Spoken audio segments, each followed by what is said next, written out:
Hello, everyone. Welcome to another interview at the Room for Discussion. Of course, finally back on our lovely stage. The topic we're going to cover today is quite different from our usual economics and politics, but nevertheless very prevalent in our societies today. That is, of course, football. The popularity of the sport is undeniable, and I think every one of you in the audience probably has a memory of you guys either playing football or watching your favorite team play. And it's truly unbelievable and a fact that on the continent of Europe, football is a unifying force for the people. When the Super League was announced back in 2021, the football community around the world was truly shaken. It challenged the status quo in an unprecedented manner and really gave a new alternative to think about European club football. After 3 years in which A22 Sports, the body organizing the competition, not only thought to win legal cases against UEFA, but also to win the fans' hearts all around the world, the competition is still alive, and some would say it's stronger than ever. So, many of the questions that fans had back in the day when it was announced are still prevalent in their mind today, and we hope that we'll be able to answer them for you guys today. So without further ado, I'm Filippo. I'm Adi. And let's welcome with a big round of applause, Bernd Reichart, CEO of A22 Sports and the Super League. Hi. Ciao, Filippo. Hi. It's lovely having you. Hey, Ali. Where do you want me? Over there? Yeah, over there. Feel free. Thank you. Perfect. Wow. Important people, eh? So, welcome to Room for Discussion, Bernd. A usual interview for you looks a bit different than these ones, maybe. Does it feel nice to be in a room full of students and football fans compared to journalists, maybe? No, it's actually there's a huge variety of places where this project has to explain itself maybe better than it did in the past, and we use every opportunity where open-minded people are just trying to assess the current status quo of football and listen to potential improvements. And this is in a way our mission. And I'm happy to be here and to discuss about football, which you usually do everywhere as well, Yeah. at family dinners, at bars, on the course with your friends. So there's actually no place where we couldn't talk football. Fair enough. Perfect. Now, before we dive into the Super League and its structure itself, let's take a quick trip back into time and figure out the origins. So when would you say the idea of the Super League itself first took form? It's not easy for me to go that far back because I joined the project 2 years ago. I started my career in the sports business as a sport rights manager in a big European group called Bertelsmann.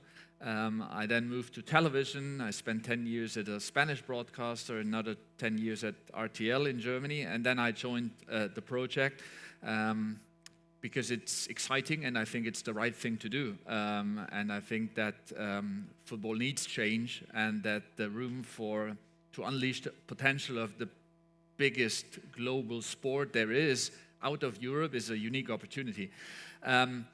So back then, in 2001, I am aware that the clubs who founded the European Super League company, they worked on that for quite some time, for some years, and then tried to make a proposal that then led to a lot of discussion. Unfortunately, big part of the proposal wasn't actually discussed properly because it was there was a clear focus on some aspects who were disliked by the establishment in power, Of course. and then other discussions which could have been beneficial for football, like the women's game, financial fair play regulations, and so on. That wasn't actually even discussed in the aftermath of it, because there was a huge debate, mainly on the key aspect.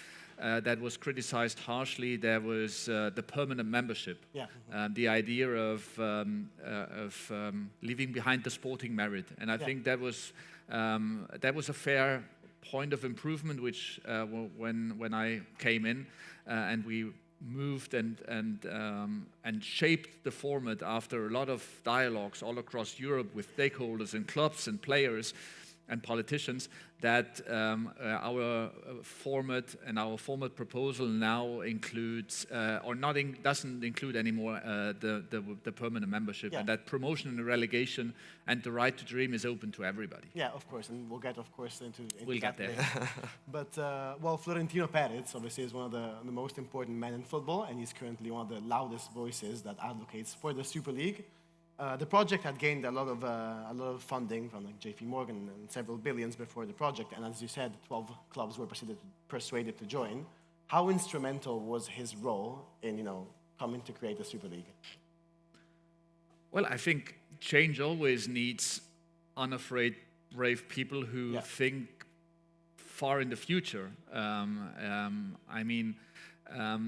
There are clubs also who are completely owned by their members, owned by their socios. Yeah. So there is no way that they can bring in foreign investors or sell equities or just invite state funds in order to give them money. They are owned by their members. That means they actually need to generate the revenues to stay competitive on the back of revenues they generate either in the stadium or in the relation to their fans or TV rights. So they can tackle only those boxes in order to make sure that they continue to live the dream of being one of the top teams in Europe. And they can handle their stadium revenues, and they can invest in their stadium. They can handle their domestic TV revenues because they actually have a say in their league structure, because domestic leagues here and in Germany and in France and in Italy, they are club governed. Yeah. But they cannot actually modify and improve the European competition because it's in the hand of a regulating body, and clubs actually have no real say in the decision they're taking at Lake Geneva. So yeah, that was also a necessity of such presidents or executives actually to tackle those issues. And if somebody is standing in the way of an obvious improvement, you can challenge that. So the roles of these people is important, and they are part of the football family. Those are not external investors. Those are actually president of the biggest clubs in the world. Of course. And I think it's fair to say when the announcement did come out, it was quite a surprise to the community at large. So how did you, especially with people like Fabrizio Romano in the world of football, how did you manage to keep the announcement of the Super League so under wraps? Again, I wasn't there. I was as a follower. I also understood that there was a news flow coming out, and I think if the people in charge and the principals of the European Super League company would have a chance, they would explain themselves better. They would maybe have a spokesman or whatsoever.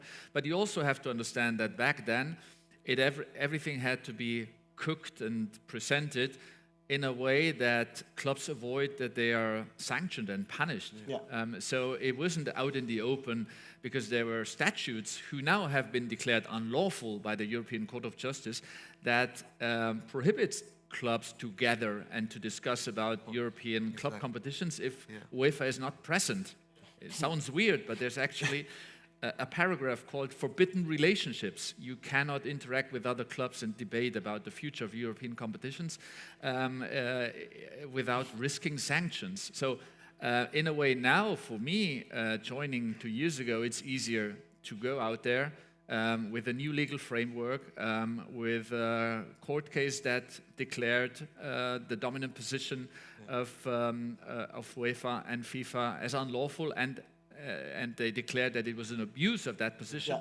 Now clubs are, it's much easier for them now to engage, to assess what is the problem, and we're going to go there, and to assess whether or not our solution is good or very good or not good enough. I think what we all should advocate for is that it should be easy and allowed to discuss ideas, and nothing more than that.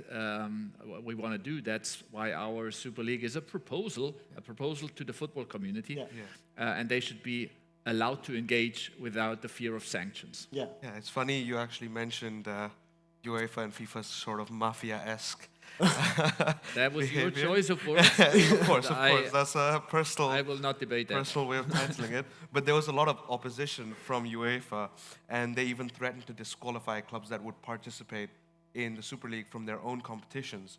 Was this something that you anticipated, or? I don't know. Back then, I mean, there's a pretty extensive, comprehensive documentary on Apple TV Plus if you want to Yeah. join. And there you can actually look at the UEFA president stating in camera that I didn't even look at the proposal. I decided to go to war. Another choice of heavy words from his side. In Germany, you say football is the most important minor topic of the world, so die wichtigste Nebensache der Welt. But I think it's a minor topic, and so. But he was actually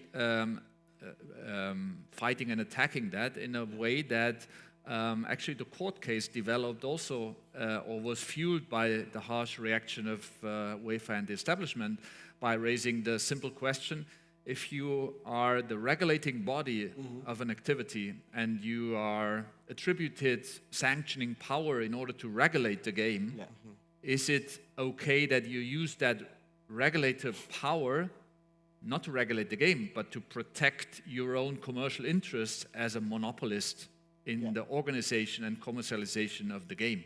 And that's what they did. So everybody who was just proposing an alternative competition to their monopolistic competition, they threatened, even threatened the players to participate in the World Cup in Qatar.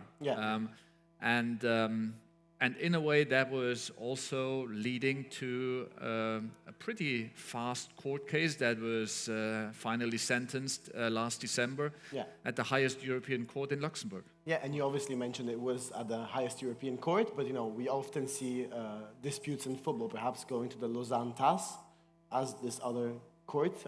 Was your choice to go into the European Union a strategic one because of their historic stance against monopolies? Well, I read a very interesting, it was a podcast actually of Miguel Maduro, a former European sport law maker who worked for FIFA for some time, but also knows the ECJ by heart. And he said that actually those governing bodies, they force everybody into arbitration in CAS in Lausanne, and it's actually hard to make them attend to the European rule of law. But it's even worse if you, as a lawmaker or a judge in one of the EU states, that's not scary enough for them, because they can actually sanction every single country to not participate in the Euros or in the World Cup qualifiers. Only if it's 27 and the law is binding for 27, then actually you have some sort of leverage to say, okay, you have to comply. You cannot abuse a dominant position. You cannot violate the treaties 101 and 102. You have to comply, and you have to open the market, and you cannot close the market by object. So, and that's why attending the way the affected parties acted in terms of their legal strategy years ago, after April 21, was the right path to take, and it led us to a point where now clubs understand that actually they are in charge of their own destiny. Because I'm here in the Faculty of Economics also, they are actually bearing all entrepreneurial risk. It's the clubs who invest in players, who invest in transfers, who make decisions about investing in infrastructure, who build stadiums, who invest in academies, who invest in the women's game. But in terms of their international competition, actually they are in a way dictated where they have to play. Of course. And this is what you get, and please say thank you and see you next year, or don't see you next year, because the way of annual qualification is make it really difficult for a lot of clubs, and we should talk about that, actually to use the exposure to Europe as really as a source of income, a source of revenue that helps you to achieve your economic goals and to stay competitive. Of course. Of course. If we rewind to a bit of a time before the legal court cases itself, right after the announcement, there was a big, strong reaction from the football community at large. And we had a large group of fans, for example, in England, protesting against their club's decision to join the Super League itself. And to remind the audience, we have a little clip from The Guardian.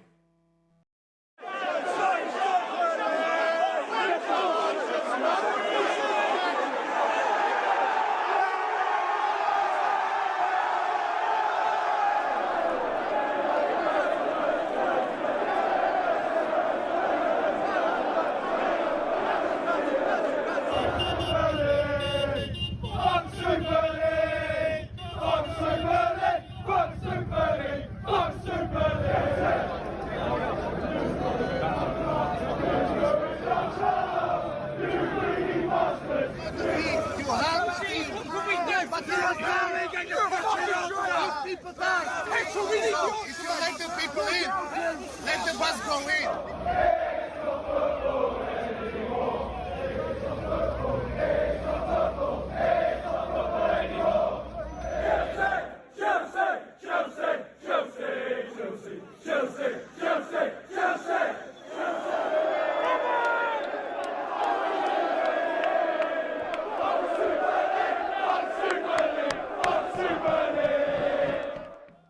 Now, moving forward. Funny to say, the video contains strong language. Yeah, Like- well, yeah, a little warning for everyone out there.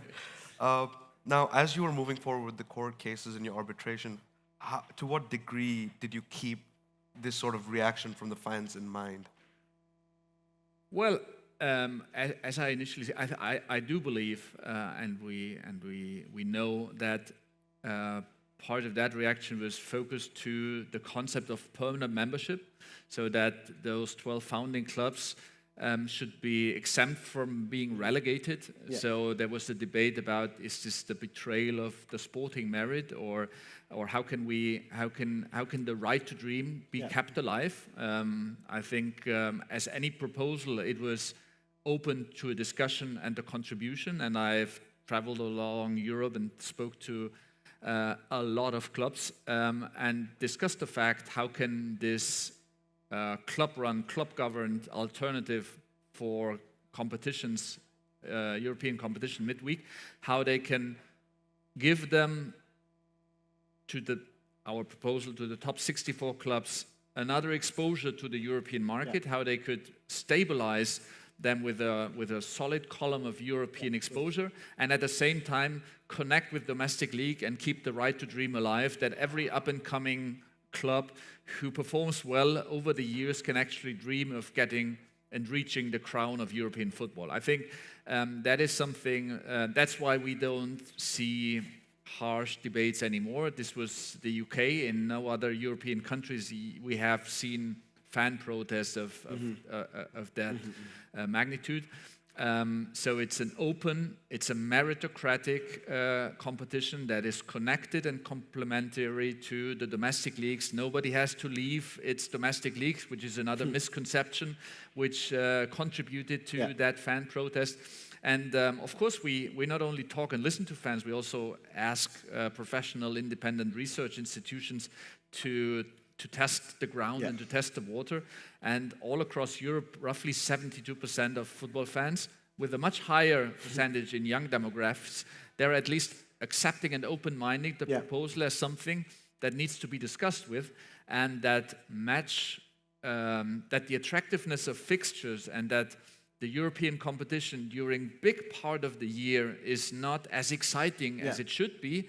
I think a lot of people agree. Even UEFA ExCo members recently stated that because they like the new format, we can discuss about the new format. I'm not a big fan of it, but for the first time, they actually admitted that one of the core arguments of the European Super League was that the group stage are so predictable, is producing so many matches that have no influence and no consequence of the outcome of the tournament, that we should get rid of that matches that actually people turn away from, and that young audiences in particular are just not watching. So why are we producing that games, and why aren't we not able to produce a tournament that is exciting from the first to the last match days, with competitive tension on an eye-level fight, which everybody wants to see, in different divisions, in the first division, in the second division, in the third division, where everything is, where something is at stake. I think that's really important. And of course, we'll get into discussing the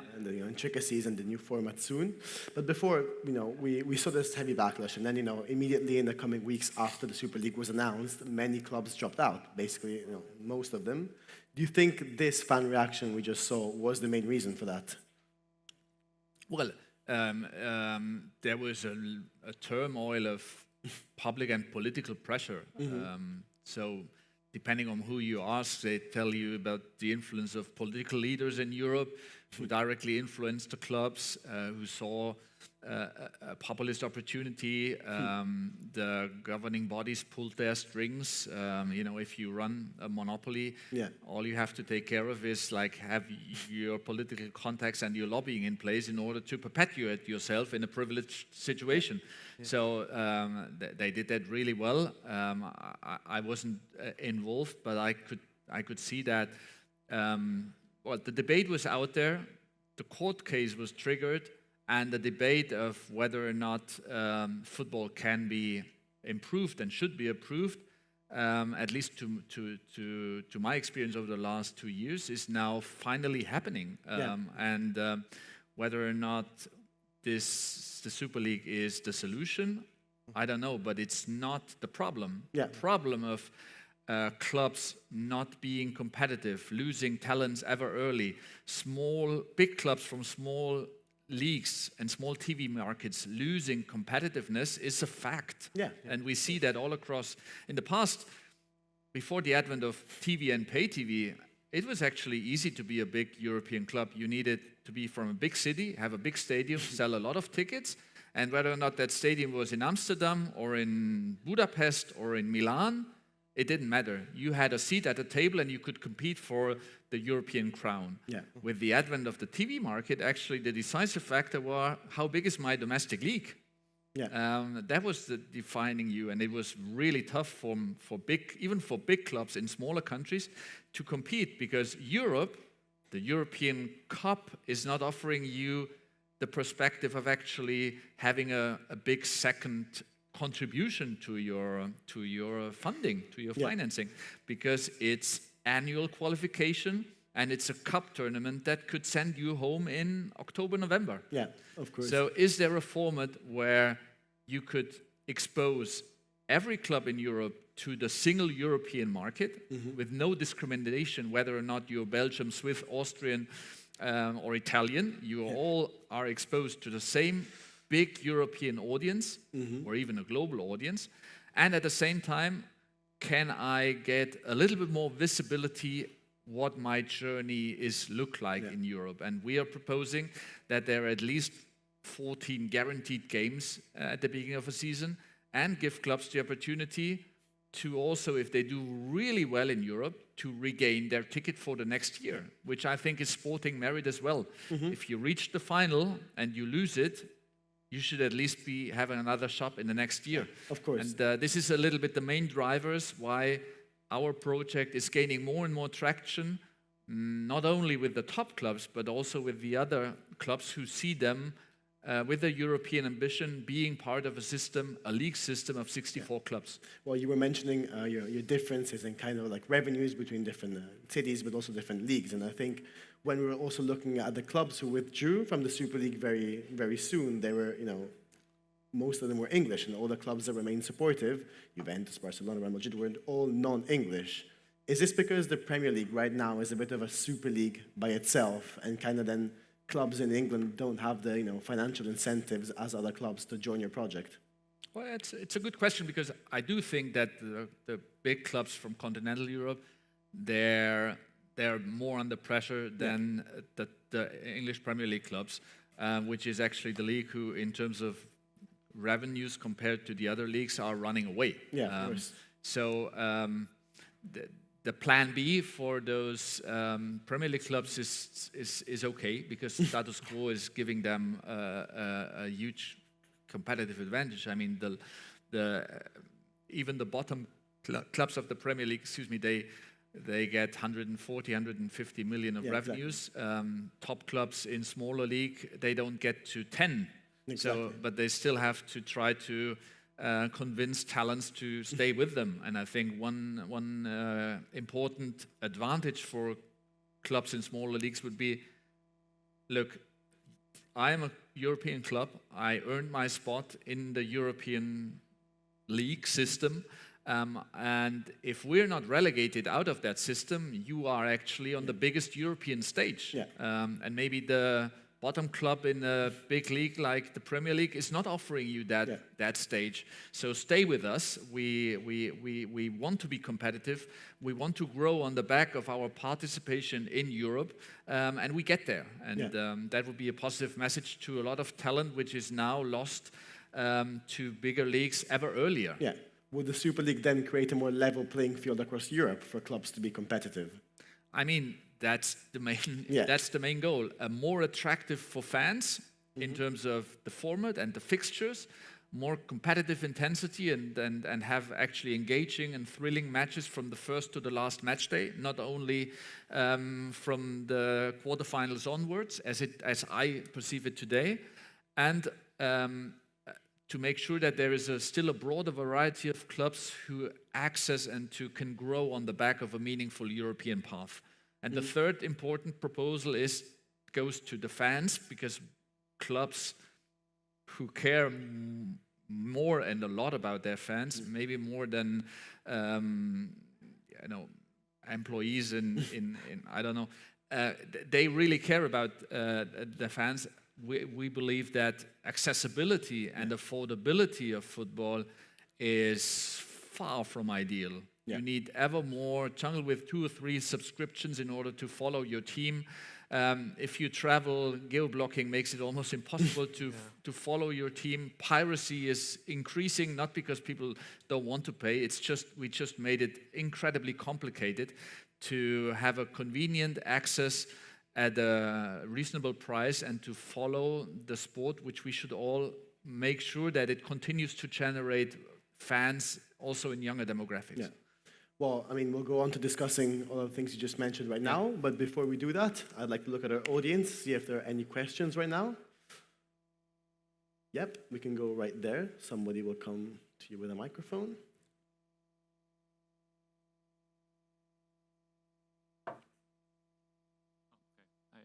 Hello. I have a question about modern football. Currently, we see more and more games being played every single year. Again, next year will be increased with the new Champions League format. And as a direct consequence of that, we see an influx in non-contact injuries for players. Players are getting injured at age 20, 21, and they're missing entire seasons.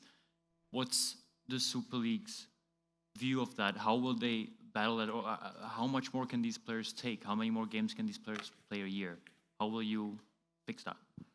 I think that's a very worrying development of the current system, that we produce more and more and more games. With the new Champions League format, again, there is more games, but it's not the quality of the games or the attractiveness of the fixtures that really increases the engagement of football with its potential fans.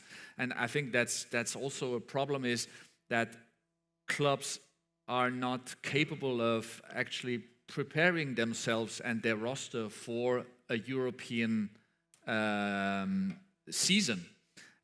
You qualify for the Champions League, it's actually great, but is it really giving you the opportunity to extend your squad, to invest in players in order to be able to manage that you're playing in 2 competitions? No, you don't, because sometimes in October or in November, you're back home again, and you don't know if you qualify yourself next year. You don't want to blow up your rooster and your wage bill for something that might only last a year. So what we believe is, if you are part of a league system that gives you the possibility to actually foresee that, with the risk of promotion and relegation, of course, but you can actually see yourself as a European club that year in, year out is able to or has the possibilities of 14 guaranteed matches and a potential playoff, then you can actually adjust your team and your roster much better to your European path. And if you talk to players, there's nothing they fear more than to become injured in a match that is actually nothing is at stake, where they play where one team has 14 points, the other one has 1 point. Nobody knows why this match is actually taking place. It has no consequence on its group. There are 2 teams already passed. There are 2 teams who are already. So those are the matches, inconsequential matches that are overloading the calendar and that should be tackled in a format that is actually week after week generating relevant matches. But also it's true that players' unions and players, there is governing bodies who just tell them, oops, here is a Club World Cup. I do think that it's worrying how football is managed, also in terms of calendar and the number of matches, which are definitely on the top of the ceiling and should be reassessed by the football family as a whole. Wonderful. Are there any other questions? Yeah, right there.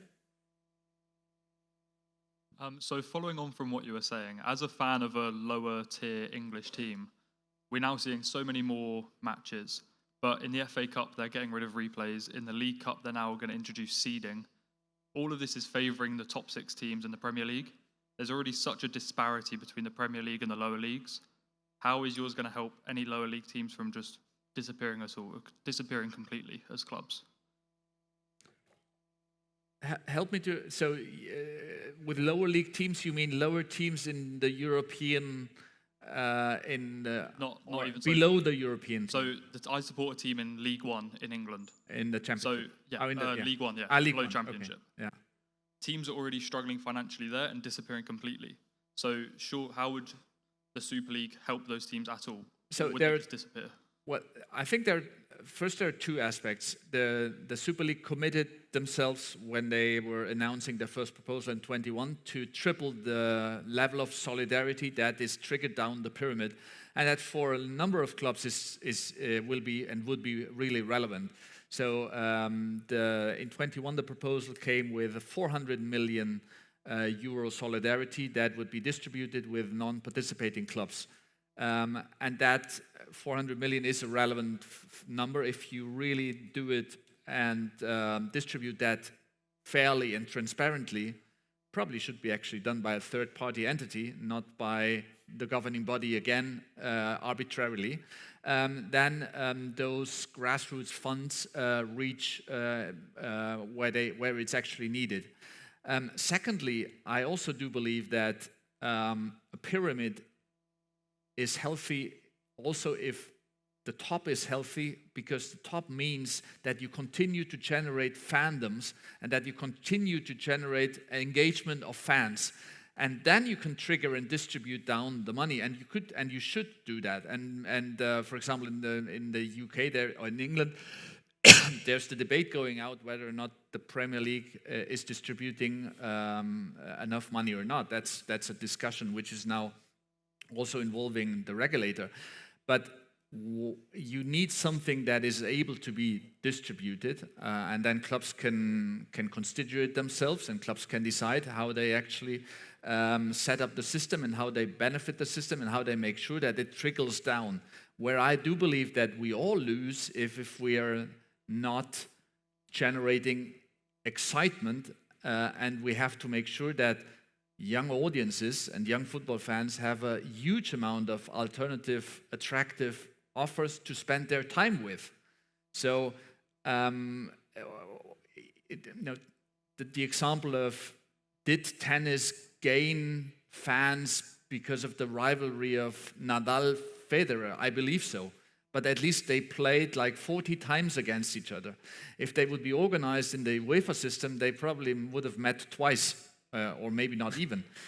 Or Ronaldo Messi, did that rivalry of the two best players of their generation, did that boost football, and did a lot of young viewers come to the party because they were either Messi fans or Ronaldo fans? I do believe so. If Messi would have played for PSG, all his path is.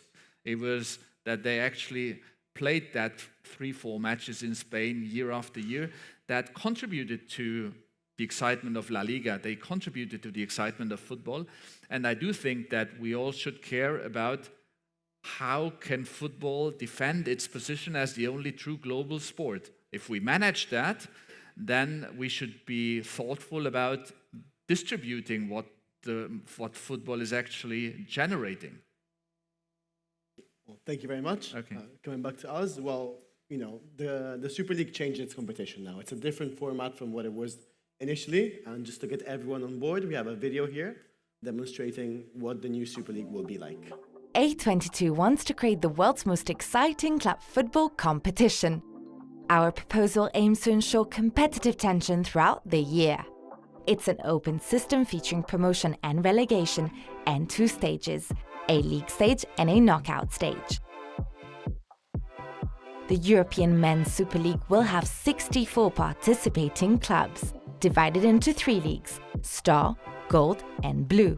The Star League consists of 16 clubs divided into 2 groups of 8.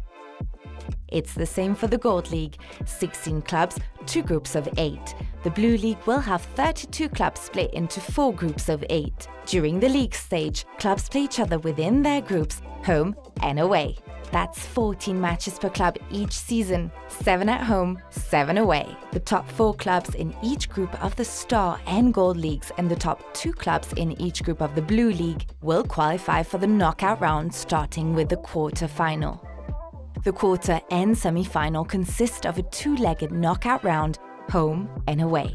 The final will be played on neutral ground. The knockout round finals winners will be the Blue League, Gold League and Star League champions. Our proposal is built around sporting merit. Promotion, relegation and exit from the competition happen each season. The club finishing at the bottom of each group of the Star League will be relegated and replaced by the 2 Gold League finalists. The same system applies in the Gold League. The last club of each group will be relegated and replaced by Blue League finalists. In the Blue League, 20 out of the 32 clubs will leave the competition altogether and be replaced by clubs depending on their domestic league performance. This system ensures mobility within and across leagues. And as matches will be played midweek, this format is completely compatible with domestic leagues. This proposed format for football will guarantee openness, competitive tension, and success based on sporting merit. It is one competition for all clubs, all players, and all fans.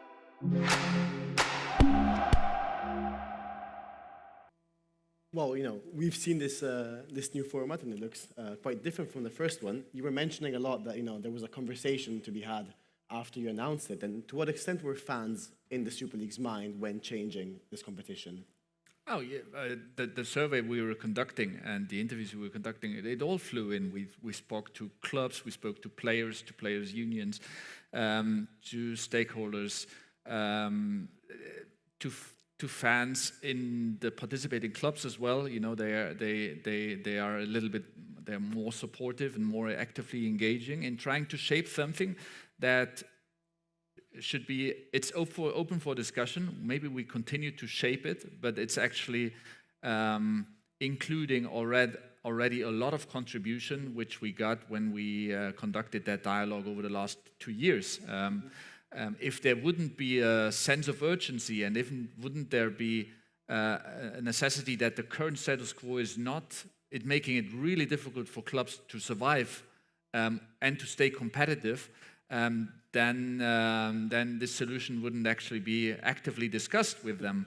But they agree, and it doesn't depend whether or not it's small or big leagues, or it's all across Europe. They agree in the analysis. They agree in their wish to be exposed more to European matches, and they do believe that a governance which is considered successfully adopted in the domestic leagues that could be a governance that could also be adapted for the European matches.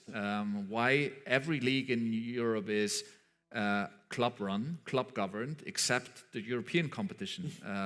That doesn't make too much sense, and so that's one of the aspects where you would want to start. And the way the matches are delivered to fans, I think we all believe that it could be improved. However, the Super League was not the only competition to change its structure. UEFA and the Champions League also proposed competitions are similar to a large extent. Would financial incentives be the only driving forces for a club to switch between the leagues? Well, also governance, like having a say, being part of a constitutional club board that is actually managing and taking the decisions over the format. I mean, it continues to be a club competition, which means you can still be eliminated after the first set of matches. It is not a league competition where in the end you play home and away, which is, I think, is also a nice part of the football heritage. I think clubs will miss home and away, and that it seems even unfair that why we have to travel there and receive another team. Let's see. I'm not a big fan of the format. I do believe that it again generates a lot of unconsequential matches. If you play 8 matches in order from 36 go to 24, it's hard for the ones who send home because then they're off Europe again. But even if you only need to be in the first 24 out of 36, if you win the first 3-4 matches, again, you're through and you play matches that have no consequence, no real consequence for you anymore. And I think that is something where we're lacking the competitive intensity fans demand. Yeah. Well, you of course mentioned, governance and financial incentives, but, if then, for example, a greater revenue is the driving force for clubs, to join the Super League, what prevents, the kind of, clubs from falling into this rabbit hole where they simply would switch to a new European competition that offers even more money? Like, is it... This project from the beginning started with a clear idea and proposal of financial fair play as well. Yeah. It was actually partially copy and pasted, which is a nice gesture in a way, but it wasn't. But it's not consequentially executed because the governing bodies are facing a conflict of interest that is tremendous. Yeah. So I do believe that domestically, financial fair play regulations is applied and executed amongst club governance to a more efficient and more consequent extent. Yeah. And I think also on the European level, clubs in their governance should apply themselves rules, and if one of the peers are violating those rules, somebody is punished, which is what is not happening to the same extent on a European level. And how would that work with a Super League? Like financial fair play is a very contentious topic. Well, one of the proposals of the April 21 was that only 55% of the revenues can be spent into sport-related manners, transfers, agents' fees, players' wages. So by definition, there is a other set of revenues that can only be invested in infrastructure, in the academies, in the development of the youth or the female program, and that is in a way avoiding that ever-growing rat race where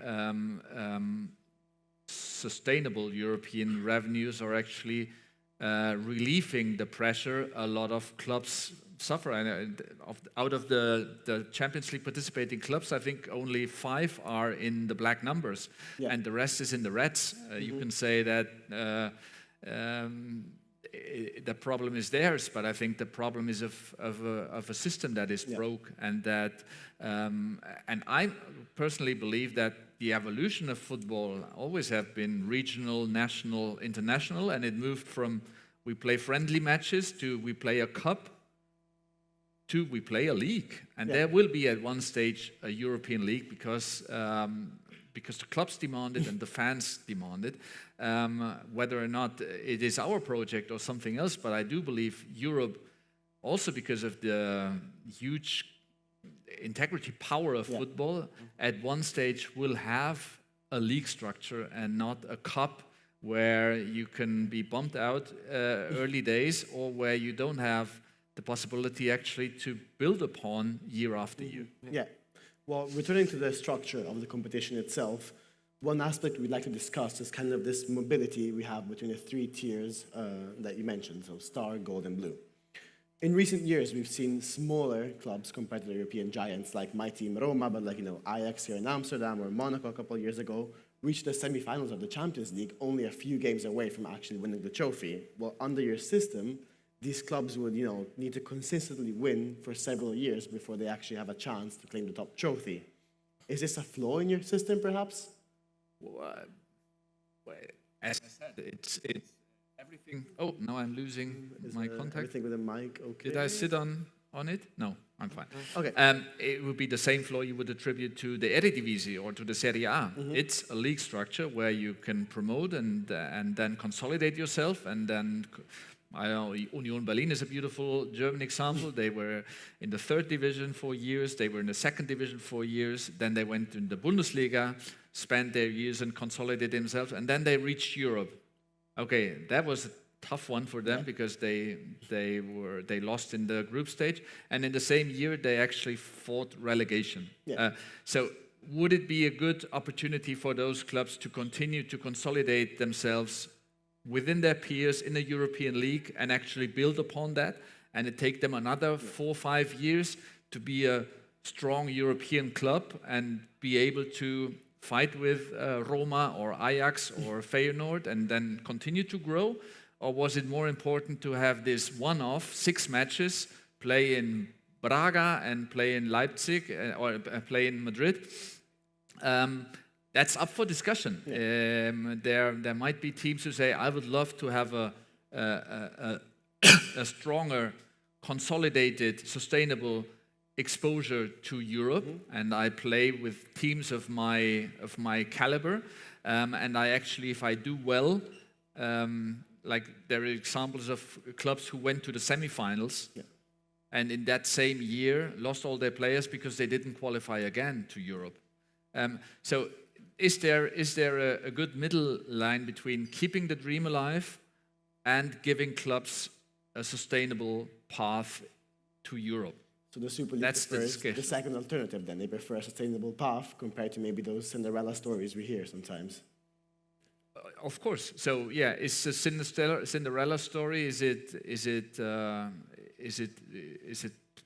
to be prioritized over the healthiness of the system or not? That's up for discussion. I think what we finally manage is that we can talk about ideas, and that ideas are not forbidden, and that actually the partners who or the principals around the table who are nurturing football, the clubs actually finally have a say. Yeah. Now, you mentioned the sustainable access to European football for these smaller clubs, right? And one part of that sustainability is talking about finances. How is the revenue between the 3 different distinct leagues going to be different in terms of how it's split? In the end, that's up to the clubs who consider the system. In the end, I'm happy to work on proposals for them, but in the end, it should be a room full of clubs and clubs only who decide what competition we play, how we're gonna refinance it, and how it's gonna split between them. In the end, it's a little bit similar to what happens in domestic leagues. I mean, there are leagues who say, okay, if you manage that 1, 2, 3, 4, 5 of my top clubs have a more stable and visible access to Europe, it will be good for my whole league, because then I have competitive energy also in my domestic league. And if those clubs bring European revenues back to my domestic league, it will trickle down because they will hire players from lower tiered league. It will be, the whole ecosystem will benefit from a broader number really being exposed to the European competition. Because what Champions League and the current status definitely did is it produced the ever same domestic champion. Yeah. There is one club who is far ahead of the others, who is champion for 10 or 12 times, like in Croatia or in Austria or in Germany or sometimes back in Italy, because they are the only club who can rely on, I'm going to Champions League because I'm occupying that one slot that is assigned to my country. Well, and if there would be more who have the access to a European League structure, that competitive tension would also be regained domestically, I'm convinced. Yeah, well, it's important then that between these three tiers, the revenues are split fairly equally, right? So then we don't have, limitations in terms of, the investments a club can make, and, there's still kind of mobility between, no? Would you agree with that? Also, the third division will have more teams played, so of course you would have to make an adjustment as well. I mean, right now you can look at how it's currently distributed in between Champions League, Europa League, and Conference League. If I'm not mistaken, the Champions League is roughly 70% of the overall revenues the club competition is making. Of course, because the focus of the fan attention is particularly big on the big matches. So, but distribution is something that clubs definitely should be able to decide amongst themselves. Yeah. Well, another than what we just talked about, it's often the case that smaller clubs also partially grow because of the recognizability and experience they have in playing bigger clubs and outperforming them. Sometimes, we've seen this in the past with Atalanta. Atalanta this year won the Europa League, but up to 10 years ago, they weren't even in the first division of Italian football. And, I think this is likely to be the case with Bayern Leverkusen, for example, Brighton or Bologna, all these clubs that kind of, start off very, very small and then kind of play big teams, outperform them, and then, grow in that. Would we lose this completely with the Super League? No, no. As a matter of fact, that one-off highlight to play against a big club once is not a good cornerstone. In Germany, you have a number of clubs big clubs who ended up in second division, and they played Europe. They played big European matches for quite some time. But did Europe? I took it out. Hopefully that helps. But did Europe offer them actually really a stepstone to become a big European club? No, it didn't, because Schalke 04 couldn't build on Europe. They were in, out, and if you're out, for whatever reason, it kills you. And so I would make a point that the variety of, do we now currently have the variety of European quarterfinalists we would want to? Is that is this model really helping the small clubs to sustainably outperform the big clubs? I don't see that. It's even worse. We see that the domestic leagues, which are the only or the really big revenue driver for big clubs in smaller countries, they are having more and more difficulties to compete. We see huge difficulties to maintain the level of stability of TV revenues, even in bigger markets, in these weeks, as we discussed before. So can we actually look at all those incredibly attractive traditional football clubs we have across Europe, give them the opportunity to organize themselves, and give them the opportunity actually to find a format that is attractive for fans, again, accessible for fans, and we can make sure that, east of Munich, there's actually no club even competitive anymore. Why is that? Nobody asked that. And I think that such a system could help. At least when we talk to them, they say, wow, that would be a game changer for me. I would love that. How do I get there safe? Yeah, fair enough. Now, moving on from the competition itself, one of the most appealing aspects of the Super League, specifically to some of the members of the audience probably, is that your plan to make European football free. And you're going to do this through your Unity platform. Those of you that don't know about it, we have another lovely video for you. In recent years, live football matches have been delivered to fans in the same way, mainly through pay TV subscriptions. This approach has allowed fans throughout the world to view matches in the comfort of their homes. However, technology has evolved and how we watch football at home needs to evolve as well. Digital platforms and social media have fundamentally altered the way we enjoy movies, series, and sport. At the same time, the cost of football has become too expensive for many fans and often 2 or 3 subscriptions are needed to see all matches. Football needs fresh thinking. It's time to bring all fans, billions of them, back to the game. Introducing Unify, our proposal to create a single direct-to-fan streaming platform offering all Super League matches and highlights for free. Supported by advertising, this platform will be available around the world and fans will enjoy the best football for free. Unify. Now, pragmatically, how would you approach making this plan possible? Now I'm really turning into my home turf because I'm a media guy. So it will continue to be nurtured, and the business model will continue to be, it's based on advertising and it's based on subscription. It's just as it is today. I'm happy that it looks like a revolution, but actually it's not. As of today also, the revenues which are generated by audiovisual rights are either because a lot of people watch advertising because it's a very highly attractive sporting event where a lot of partners would like to make use of the reach and communicate on the back of that reach. And a lot of people pay for premium services and for another enhanced experience in a pay TV environment. That's the status today.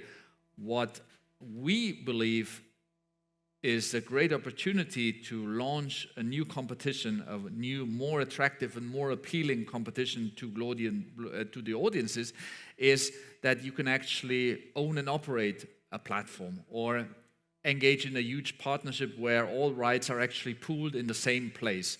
Where I have difficulties to see the future of football going is that you make like regional tenders and try to distribute and slice and dice the rights into different broadcasters and streamers in different territories around the world. That is very, very poor for the consumer experience.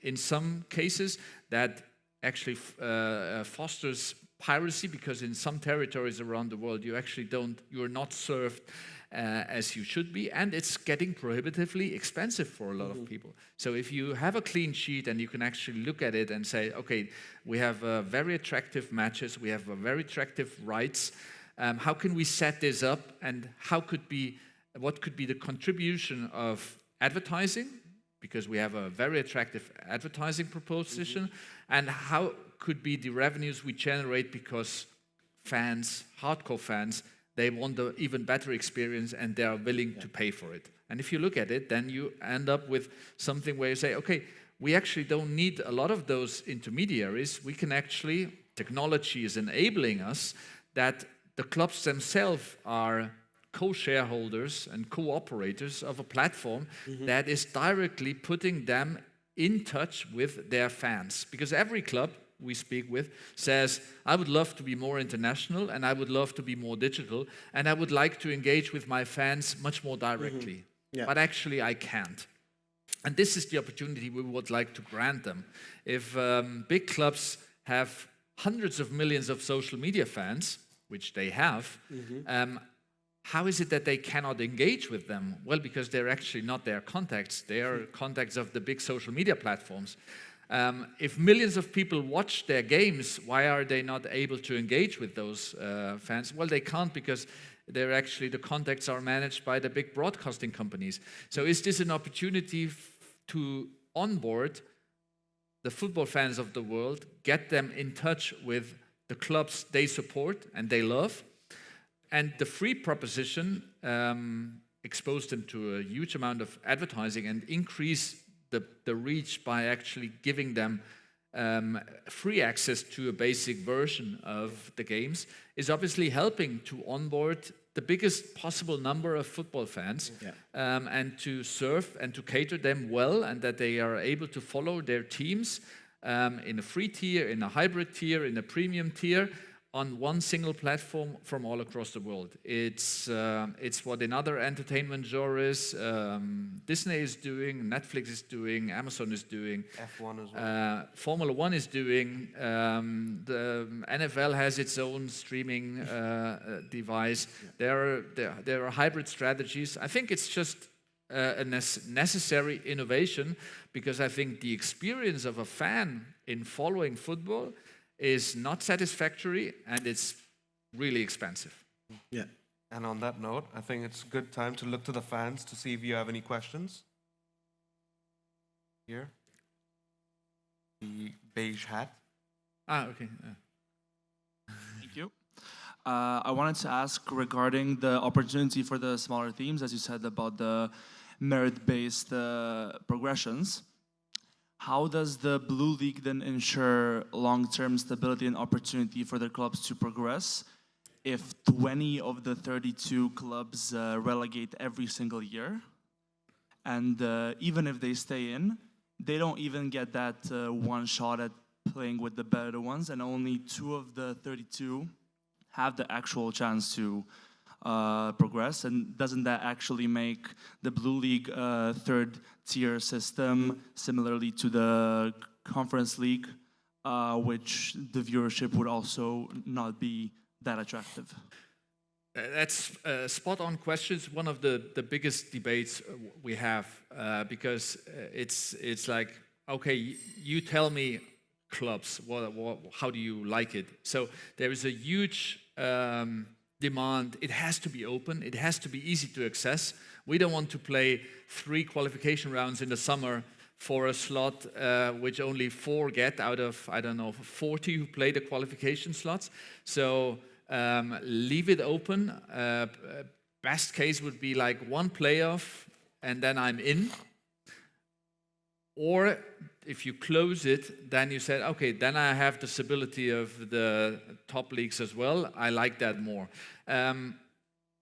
Bottom line, consensus so far, it has to be open and accessible, and I have to be under the top teams in the Blue League. I can take that, and I think it's an attractive proposition, because there is actually a lot of life and death matches in that Blue League. Are you able to stay? There's actually, from being relegated and for being promoted, it's actually 2 wins away between the 2. And then also in our simulations, there are a lot of teams who might be in the 20 to be relegated out, but often those teams are the ones who regain the same slot domestically. So that out of the 20, maybe not 20, but much less are actually relegated out. So, but that's a little bit the point between, so it has to be sporting merit, it has to be open, and it has to try to give you a little bit of sustainability and visibility in terms of your European path. So as every format, in the end, it's a compromise of different aspects that are important to clubs to see an improvement. Now, okay. Moving on towards our final few minutes in this interview. Throughout the interview, we've sort of assumed that the Super League and Champions League are mutually exclusive. Do you see a vision moving forward where they both coexist? They will not coexist for a club. A club also on the back of players' health, they will not be able to perform in 2 different competitions that share the same match days. Apart from that, our proposal actually goes out to everybody, and we try to consolidate the interests of everybody and come up with a solution that everybody can actually live with and look at it and say, okay, this is a step forward, I like it. So we are not renouncing that ambition to be actually a solution to all the stakeholders. Well, Bernd, thank you very much. We'd love to talk to you for ages, but I think time is constraining us a little bit. So as for one last question, we would like to make it a bit more fun. So let's say that the Super League comes to existence.